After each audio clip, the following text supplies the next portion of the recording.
Hey guys, mister super is here. और अब जरा इन कॉन्सेप्ट आर्ट्स को देखिए। ये कॉन्सेप्ट आर्ट है ब्रह्मास्त्र के अगले पार्ट यानी पार्ट 2 देव और पार्ट 3 के। और अगर आप लोग इन 3 कॉन्सेप्ट आर्ट में से इस वाले कॉन्सेप्ट आर्ट को ध्यान से देखोगे तो नोटिस करोगे ये देव है जो कि एक वॉरियर की तरह इस डीमन की ओर बढ़ रहा है। लेकिन द क्वेश्चन इज, गुरुजी ने तो देव को एज ए विलन ही इंट्रोड्यूस किया है, तो फिर वो इस वाली कॉन्सेप्ट आर्ट में एक वॉरियर बन के इस डीमन को क्यों मारने जा रहा है? अगर देव वाकई में विलन है तो आई थिंक सो ये वाला कॉन्सेप्ट आर्ट अयान मुखर्जी हमारे सामने तो नहीं रखते। तो इसका मतलब ये वाला कॉन्सेप्ट आर्ट अगर अयान मुखर्जी ने हमें दिखाया है तो वो क्लियरली हमें हिंट ही दे रहे हैं कि देव विलन नहीं है। विलन तो कोई बड़ी शक्ति है, जैसा कि हमें यहाँ पर देखने को मिल रहा है। एक खतरनाक सा डीमन है जिसे देव मारने जा रहा है। तो आज की इस वीडियो में हम कुछ थियरीज के बारे में बात करेंगे जो कि मैंने इन कॉन्सेप्ट आर्ट के थ्रू बनाई है, जिसमें हम इस डीमन के बारे में जानेंगे और देव के बारे में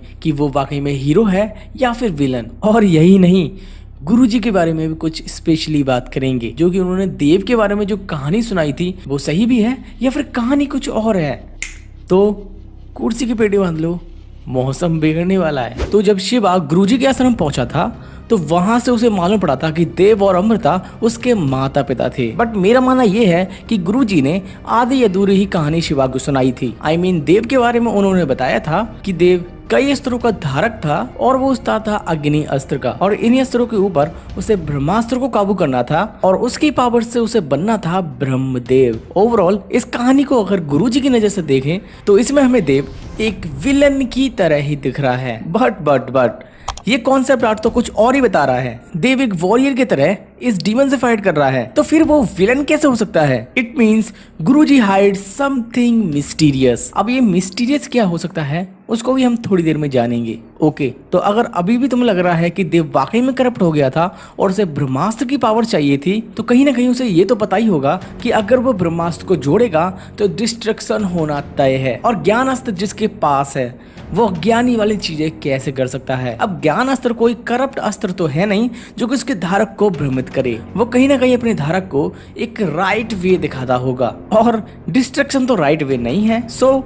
हाउ इट इज पॉसिबल? अब जैसा कि गुरुजी के स्टूडेंट्स ने गुरुजी से पूछा था कि जब अमृता ने ब्रह्मास्त्र के 3 हिस्से कर दिए थे और उन 3 हिस्सों में से एक हिस्सा अपने पास रख लिया था, तो उस लड़ाई के बाद वो वापस मठ क्यों नहीं लौटी थी? तो इसका भी जवाब गुरुजी ने क्लियरली नहीं दिया था। I am damn sure Amrita को कुछ तो ऐसा पता चला होगा जिसकी वजह से उसने डिसाइड किया होगा कि वो उस तीसरे हिस्से को लेकर वापस मठ नहीं जाएगी। तो कुल मिला के इस थियोरी के सारे पॉइंट ट्रिगर कर रहे हैं गुरुजी को। अब देखो, ये थियोरी है, ऐसे बनाने को तो बहुत सारी थियोरी बना सकते हैं, लेकिन इन कॉन्सेप्ट आर्ट को देखने के बाद और मूवी को एनालाइज करने के बाद मेरी थियोरी ये कहती है कि उन अस्त्रों के साथ साथ जब ब्रह्मास्त्र का जन्म हुआ था तो उस ब्रह्मास्त्र की उत्पत्ति के बाद एक ईवल शक्ति भी पैदा हुई थी जो कि समय के साथ साथ और बड़ी होती गई। और जैसा कि हम हर एक सुपर हीरो मूवीज में देखते आए हैं, तो हर एक विलन का एक एम होता है कि वो ब्रह्मांड का राजा बने और वो ब्रह्मांड पर राज करे। और तुम एक चीज देखो कि इन अस्त्रों की उत्पत्ति कई हजार साल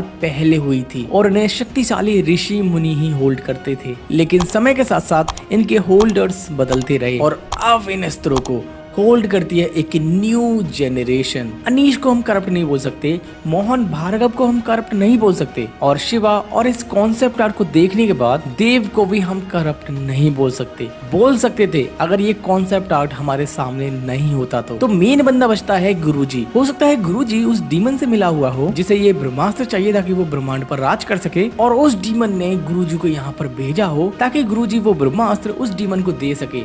अब अगर ये वीडियो आप लोगों ने यहाँ तक देख ली है तो वेरी गुड, क्योंकि यहाँ पर इस थियोरी के सारे पॉइंट जुड़ने वाले हैं। अब जब देव को गुरुजी का सीक्रेट मालूम पड़ा होगा कि वो ब्रह्मास्त्र के लिए यहाँ पर आया है और वो कोई ईवल शक्ति से मिला हुआ है, तो फिर देव ने इस ब्रह्मास्त्र को अपने अंडर में ले लिया और फिर यहाँ पर हुआ एक बहुत बड़ा युद्ध। इस युद्ध में गुरुजी ने देव को इस आइलैंड पर कैद कर दिया कुछ अस्त्रों के थ्रू, और ये ब्रह्मास्त्र उस डीमन के हाथ न लगे इसलिए अमृता ने इसके 3 हिस्से कर दिए, जिसमें से वो एक हिस्सा अपने साथ ले गई ताकि ब्रह्मास्त्र आधा अधूरा रहे, और यही रीजन रहा होगा कि वो वापस मट नहीं गई। और एक बात और बता दूं, जैसे देव को उस आइलैंड से कोई आजाद करने वाला तो था नहीं, तो इसीलिए उसने अपनी टेलीकिनेसिस पावर से जुनून को कंट्रोल किया ताकि वो ब्रह्मास्त्र के पीसेस को कलेक्ट करे और उन्हें जोड़कर यहाँ के अस्त्रों को डीएक्टिवेट कर दे। और भाई सेम ऐसा ही तो हुआ था। जैसे ही ब्रह्मास्त्र जोड़ा, देव आजाद हो गया। अब वो क्या करेगा तुम सभी को पता है। तो ये तो थी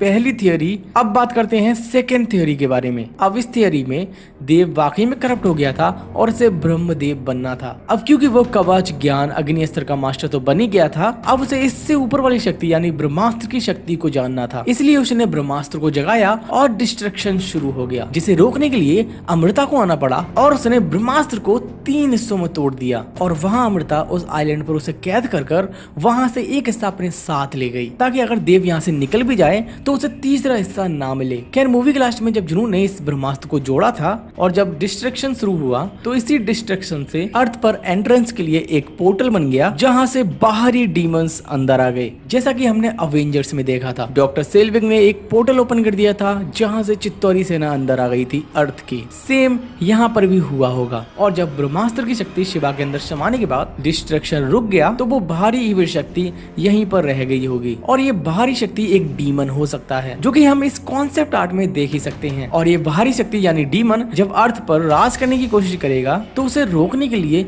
ये लोग आपसी लड़ाई को खत्म करेंगे। और यहीं पर देव को ये बात रियलाइज होगी कि वो एक वॉरियर है और जो वो पास्ट में कर रहा था वो गलत था, एंड इसीलिए वो एक हीरो बनकर इन डीमंस को मारेगा। देव ही नहीं बल्कि सभी ब्रह्मांड के मेंबर। कैसी लगी ये थियोरी मुझे कमेंट करके जरूर बताना। और अगर ब्रह्मास्त्र से रिलेटेड अगर तुम्हारे पास भी कोई थियोरी है तो मुझे वो इंस्टाग्राम पर जरूर से सजेस्ट करना। और बाकी यार ये पीसी मेरा खराब हो गया था, इसलिए वीडियो लेट आ रही है, तो इसके लिए आई एम रियली सॉरी।